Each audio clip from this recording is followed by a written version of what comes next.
And now, ladies and gents, our royal panel. We have got our usuals, but not as we usually have them. Sarah HEWSON and Esther Krakue, thank you so much for joining us. We're out the front of Buckingham Palace today, which is obviously super exciting, beautiful weather. Sarah, I will start with you. Let's talk about Harry very briefly. We know he's coming back to the UK. We know the family rift is still, lingering. There has been talk about a summit, but where do you think that that's actually going to land? I just don't see it landing at the moment. He is coming back to the UK. He's going to be in London on the eve of the anniversary of the Queen's death. He's going to be attending the Well Child Awards, a charity that he's patron of. He was due to be attending those awards last year. He had to pull out because it was the day that the Queen died. He's going to be in London, but his father, the King, will still be in Balmoral in Scotland, and I don't think there's any chance that he's going to be having a meet-up with his brother, William. And for the first time, when Harry arrives in the UK, he's going to find himself homeless, because he's had to hand back the keys to Frogmore Cottage now.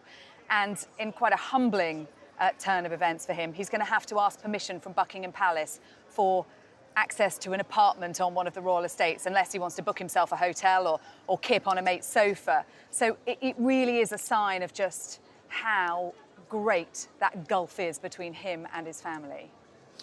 And Esther, do you see it changing? I don't see it changing in the short term, which is quite unfortunate because, again, whenever we talk about the rift in the royal family with the Sussexes and King Charles and Prince William, I talk about the children, because effectively you have their children not knowing one half of their family and one half of their identity, which is why I found it very strange that they insisted on giving them their titles, because why would you give your children titles from an institution that they effectively are estranged from? But unfortunately, as things stand, we know that William is still very irate after the revelations in his book Spare, which were very, very incendiary, to say the least. And obviously, I know King Charles is far more sympathetic to his son. He did invite him to his coronation, and I know deep down he's hoping for some sort of reconciliation, but I really don't see that happening in the short term. And just before I move on, very interestingly, there was some reporting this week talking about their brand and about how Meghan and Harry respond differently to their brand. Where do you think their brand is in 6 months' time? I think their brand is actually a bit more individualistic. I've seen, trends of that, because obviously Meghan had her own podcast. We can see that she's gearing up to write her own books and do work that's kind of independent of Prince Harry and the Duke and Duchess of Sussex brand. So I see them trying to carve their own space in a way and be that sort of power couple, but have their own separate ventures, and that will usually typically fuel, rumors of splits or chaos in the Sussex household. But I think that's a strategy that they're going for because they really want people to know them independently. I don't think Prince Harry was ever very comfortable with the whole Hollywood kind of Netflix spotlight thing. That was outside of what he likes to do, like the Invictus Games and things that he's passionate about. But Meghan is different. She's more comfortable in that space. She's apparently friends with the likes of Oprah and Serena Williams, so she's more comfortable being in the space with a bunch of A, B, Z-listers. As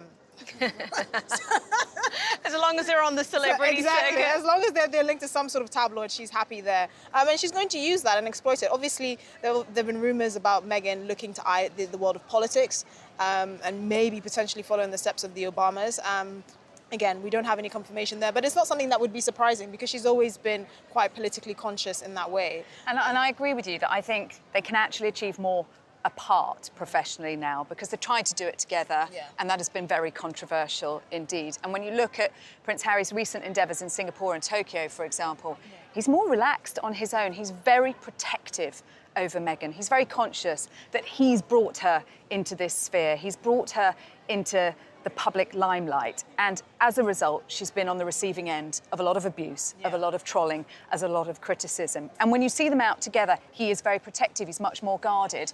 When you see him on his own engagements, and particularly when it's around his charities, the things he's really passionate about, you get a glimpse of the old Harry again. And I think we're going to see them both focus on what they are good at and try and rebuild brand Sussex.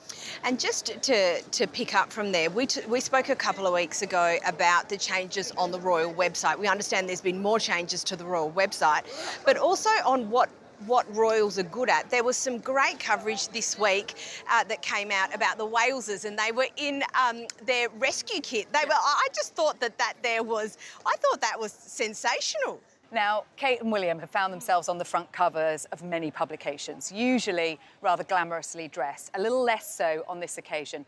They're on the front page of Mountain Rescue magazine wearing red waterproofs and walking boots. And this is, William is patron of Mountain Rescue in England and Wales. They were on an engagement in April, and we learned a bit more about behind the scenes, that their advisors have specifically asked for this engagement to be hands-on, to be informal.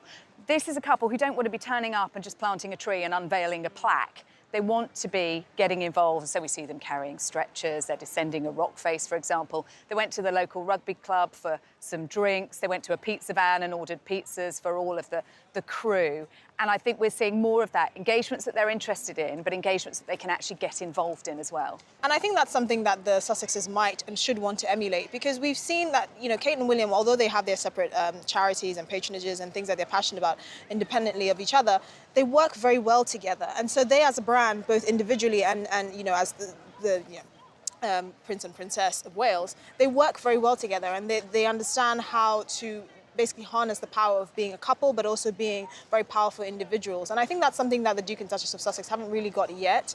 And that's something I think they'll try and work on over the next few years. And harnessing the power of being a family as well, yes, when they bring their children into yes, play and we're not, because we know, you know, you bring Prince Louis out and his box office. Yeah. We all turn up for Louis, don't we? So, Sarah, one last question. Mike Tindall, one of my all-time favourite royals, he is going to prison for television. Yes, following his success on I'm a Celebrity, in the jungle, he is going into prison, HMP The Mount, here in the UK, and he is going in with some of his 2003 Rugby World Cup winning teammates, and they are going to train inmates there to take on an Australian team, a team of expat Australian rugby players. And they're trying to harness the power of sport in rehabilitation. But I think what we'll all be looking out for is some of those nuggets that we got from Mike Tindall during his time in the jungle, like the anecdote about being at a wedding and dancing rather vigorously in front of his mother-in-law, Princess Anne, ripping his trousers and revealing his nibble my nuts underpants. Much to her bemusement, perhaps? Yeah, we'll call it that. Yeah. We'll call it that.